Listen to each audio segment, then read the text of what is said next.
let's make a stained glass Christmas angel. You can use the SVG files that come in this product and cut them in different sizes. And then you'll trace those templates onto black construction paper or use the black construction paper in your Cricut.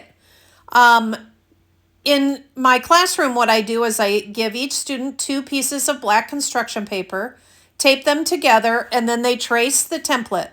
Then I have them put X's in all of the different parts that need to be cut out. Now notice I'm cutting out only the inside first. That way the 2 pieces of paper stay together. That's what the tape helps. Also, as I do this one, you'll notice I decided to not cut the outside out. You could, and I'll show you an example of that in a little bit. Now we're going to start adding the tissue paper so that it fills the spaces that you want it to, but doesn't overlap into any other space.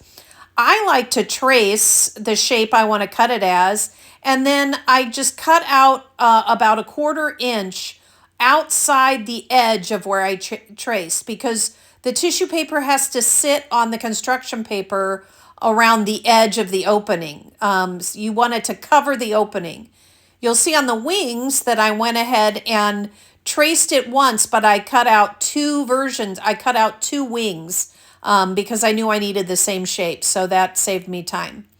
And now once I'm finished with that, I'll make sure that everything is completely glued down, that you can't see any of the pencil marks. Very carefully erase those, hole punch and put fishing wire, and then use liquid glue to glue down the 2 pieces together. You can see an example of a little bit harder one, and you'll notice that I use different colors on that one as well. You can do this on any of the templates included in the product.